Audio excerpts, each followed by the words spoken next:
Hello guys what's up. I hope आप सब लोग काफ़ी अच्छे होंगे एंड एस हैप्पी होली आप सभी को। और एसएससी ने फाइनली होली से पहले थोड़ा सा चूरन पकड़ा दिया आप लोगों को कि अभी आप इससे खुश हो जाओ। पोस्ट प्रेफरेंस फॉर्म के बारे में तो अभी नहीं बताऊंगा मैं, जितना होगा एसएससी का वही अड़ियल रवैया हमेशा की तरह। अभी क्या किया है इस चूरन में, एसएससी ने स्लाइडिंग मैकेनिज्म इंट्रोड्यूस किया गया है। ठीक है, मतलब हर साल ऐसा होता था, वैकेंसियाँ जो होती थी बहुत सारी खाली रह जाती थी। ऑलरेडी हर साल क्या होता था ना, 80 से 90% वैकेंसियाँ ही फिल हो सकती थी। ये भी मैंने बहुत ज़्यादा बोल दिया है, इतनी भी नहीं रहती हैं। अगर आप आरटीआई लगाओगे ना, पता करेगा 80% 20% खाली रह जाती हैं।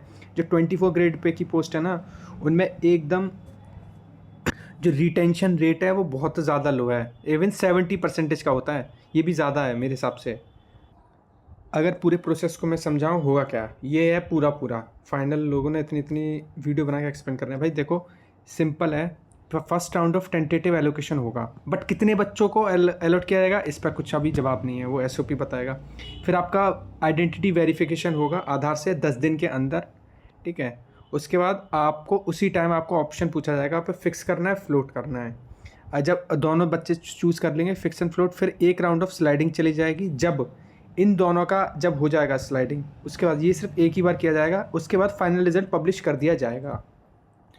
सो ओवरऑल क्या है, ओवरऑल एसएससी ये पूरा प्रोसेस फॉलो करने वाला है। इतने बड़े नोटिस का यही एक पूरी समरी है। ठीक है, एक round of one sliding round ही सिर्फ एक कंडक्ट किया जाएगा और वेटिंग लिस्ट कोई मेंटेन नहीं करी जाएगी। अब इसमें सबसे बड़ी दिक्कत क्या है, एसएससी ने अभी तो चलो एसओपी नहीं निकाला है, और मैं 101% श्योर हूँ एसएससी कुछ ना कुछ ड्रामे करेगा। अभी देखना इसमें। अभी अब बताओ, first round of tentative allocation में सिर्फ उसने 14,500 बच्चे अलॉट किए। मतलब अभी तो पता नहीं है ना मैं कितने बच्चे अलॉट करेगा।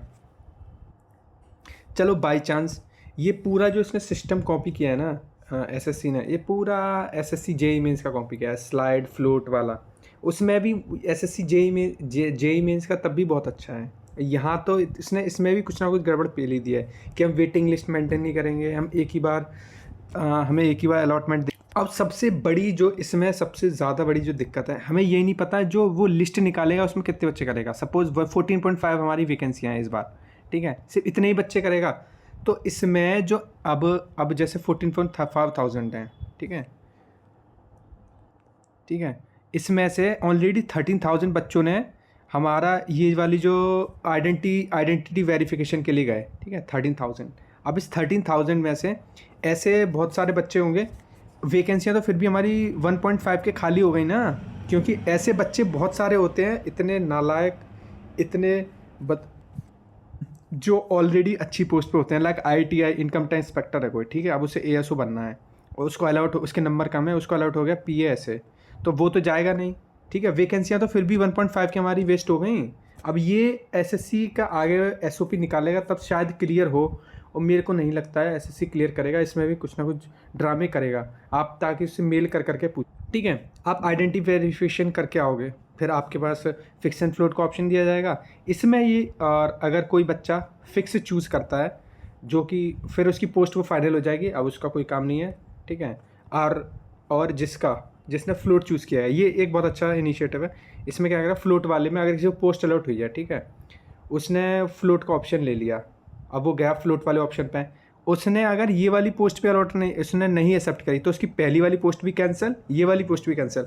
मतलब आपको दोनों हाथ में लड्डू नहीं दिया जाएगा। आप सोच रहे हो कि मेरे को मेरी पोस्ट भी अच्छी जगह मिल जाए और मेरे को मेरी लोकेशन भी बहुत अच्छी मिल जाए, ऐसा नहीं होने वाला भैया, कहीं तो कॉम्प्रोमाइज़। तो मोटा मोटा यही है। ठीक है, फिर आप फिक्स एंड फ्लोट करने के बाद स्लाइडिंग का एक ऑप्शन दिया जाएगा। ये इस स्लाइडिंग हो गए एक राउंड के लिए, ठीक है, जिसके बाद हमारा ये फाइनल रिज़ल्ट पब्लिश कर दिया जाएगा। आप एसएससी की लैंग्वेज देखना, वो ऐसा लिख रहा है कि वो एक ट्राइब्यूनल है। ट्राइब्यूनल मतलब हमारा जो डिसीज़न है वो फाइनल है, आप लोगों को हर बात में एक्सेप्ट करना पड़ेगा। बट ऐसा मतलब कॉन्स्टिट्यूशनल बॉडी है नहीं है, बट अपने आप को भाई मतलब क्या तोप समझते हैं। ठीक है, अभी यूपीएससी में रिफॉर्म्स चल रहे हैं, आपको पता ही होगा, बहुत सारी वैकेंसियाँ वहाँ खाली रह जाती हैं, बहुत सारे रिपीटर होते हैं। तो एसएससी भी इसीलिए मजबूर हुआ है कि हमें करना पड़ रहा है, वरना मेरे को नहीं लगता एसएससी करता। इतने सारे प्रोटेस्ट होने के बाद अब जब यूपीएससी ने किया है तब, इसीलिए आप उसकी लैंग्वेज ही आप उसके ऑफिशियल नोटिस की लैंग्वेज पढ़ लेना।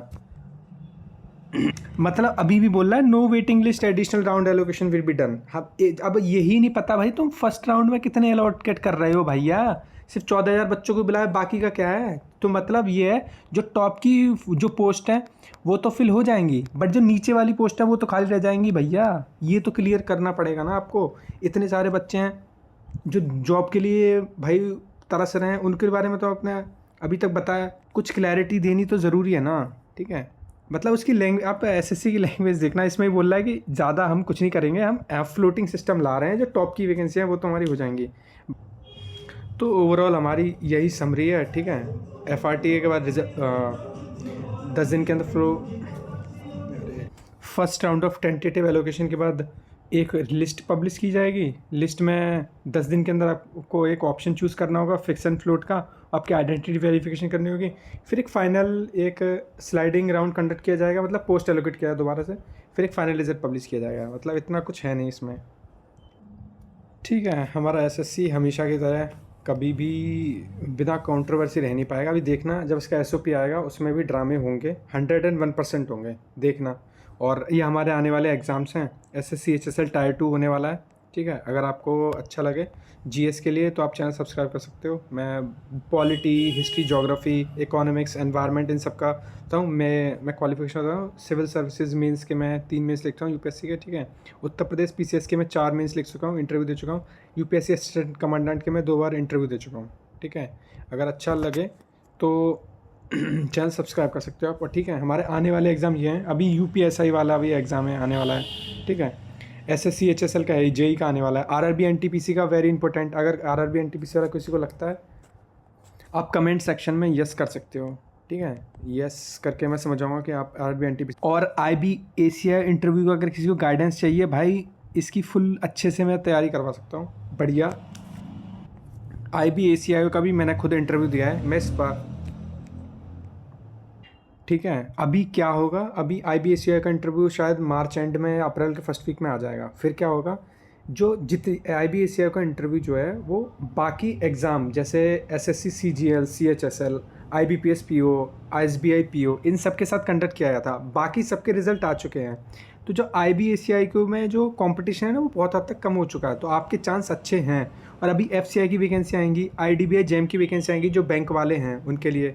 और अगर यूपीएससी सिविल सर्विस दे रखा है तो अभी से अपने सारे टॉपिक स्ट्रॉन्ग करते जाइए। ठीक है, और एसएससी ने जो चूरन पकड़ाया है इसको जब तक होली पे एंजॉय करिए, क्योंकि पता नहीं अब वो इसमें भी कुछ ना कुछ देखना, ऐसा कोई टेक्निकल चीज़ घुसेड़ देगा, सीटें फिर भी खाली रह जाएंगी। मतलब आप यार 14.5 जितने भी बच्चे हैं, मतलब आपने जितने भी कर दिए, उसके बावजूद जो टॉप पोस्ट है तो वही फुल होंगी ना, नीचे वाली तो फिर भी खाली ही रह जाएंगी। और वेटिंग लिस्ट है ही नहीं है, जो कि ज़रूरी हिस्सा होता है, बट अब क्या ही कर सकते हैं। I hope, thank you for watching this video.